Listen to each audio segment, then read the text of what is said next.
क्या कभी आपने सोचा है कि रामायण और महाभारत जैसे महान ग्रंथ सिर्फ कल्पना है या फिर वो किसी ऐतिहासिक सच्चाई पर आधारित हैं?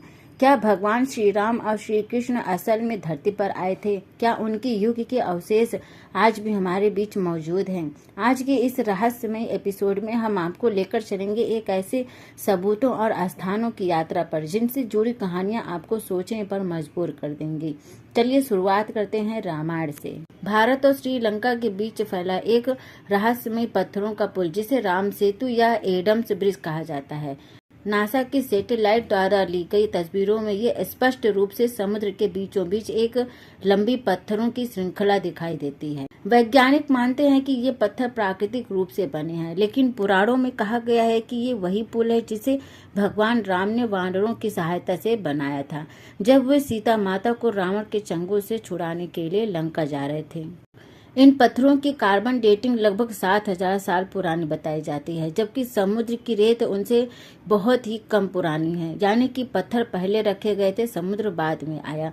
तो क्या राम सेतु सच में मानव निर्मित है? श्रीलंका में मौजूद नुआरा एलिया नामक स्थान पर एक जगह जिसे सीता एलिया कहा जाता है, जहां माना जाता है कि सीता माता को रावण ने बंदी बनाकर रखा था। यहाँ पर एक मंदिर भी है और कई पत्थरों पर जले हुए पैरों के निशान हैं, जिन्हें लोग हनुमान जी के पद चिन्ह मानते हैं। आज तक इन चिन्हों का कोई वैज्ञानिक कारण सामने नहीं आया है। ये निशान 5 फीट लंबे हैं और चट्टानों पर ऐसे लगे हैं जैसे कोई बहुत भारी वस्तु वहां पर गिरी हो।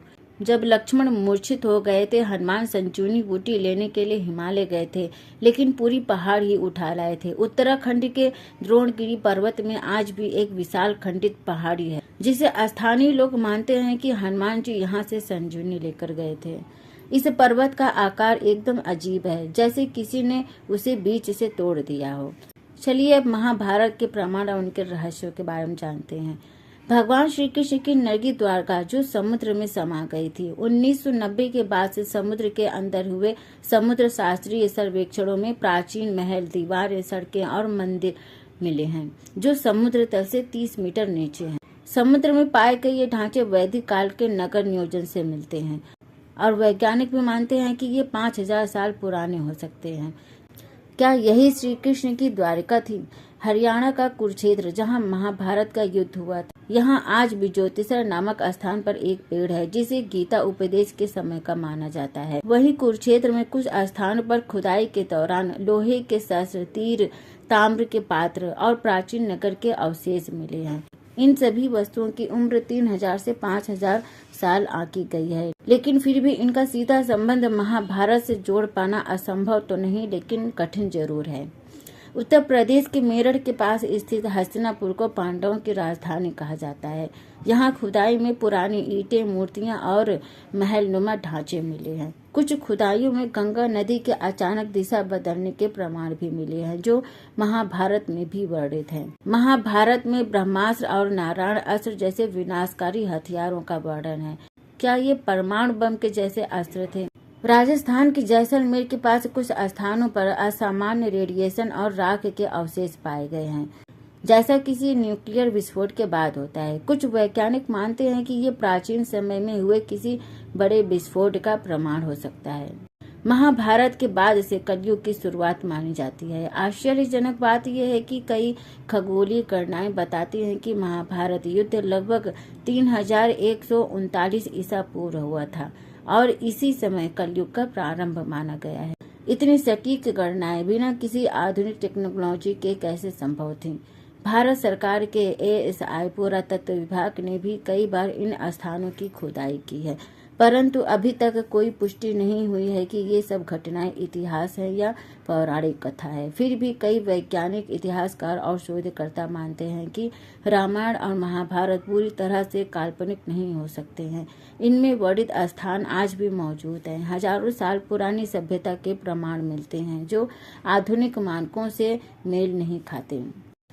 कर्नाटक के हम्पी जिले में एक गुफा है जिसे राम गुफा कहा जाता है। स्थानीय लोग मानते हैं कि राम, लक्ष्मण और हनुमान यहाँ पर विश्राम के लिए रुके थे। गुफा के अंदर कुछ खुदे हुए चित्र मिलते हैं जिनमें हमें एक धनुषधारी पुरुष, बंदर जैसा प्राणी और एक स्त्री को ले जाते हुए एक राक्षस का चित्र दिखाई देता है। इन चित्रों की उम्र बताई जाती है कि 4000 से 5000 साल पुरानी है। आज तक कोई नहीं बता पाया कि इन चित्रों को किसने बनाया, कब बनाया और क्यों बनाया था। तो क्या रामायण और महाभारत सिर्फ धार्मिक ग्रंथ हैं या फिर ये इतिहास की धूल में दबी हुई वो कहानियां हैं जिनका हर अध्याय विज्ञान से परे जाकर भी सच के करीब लगता है। आज भी जब भी कोई गहरी खुदाई होती है, कोई रहस्यमय चित्र या स्थान सामने आ जाता है, राम और कृष्ण की युग की गूंज सुनाई देती है। आस्था और विज्ञान के बीच ये कहानी आज भी अनसुलझी है। शायद सच हमारी आंखों के सामने है, लेकिन हमें उसे देखने के लिए सिर्फ आंखें नहीं, एक विश्वास चाहिए, क्योंकि जहां तर्क चुप हो जाता है वहां आस्था बोलती है। अगर आपको ये रहस्यमय यात्रा पसंद आई हो तो प्लीज वीडियो को लाइक करें, शेयर करें और चैनल को सब्सक्राइब करना ना भूलें। कमेंट में जरूर बताइएगा कि आपको कौन सा प्रमाण सबसे ज्यादा चौंकाने वाला लगा। जय श्री राम।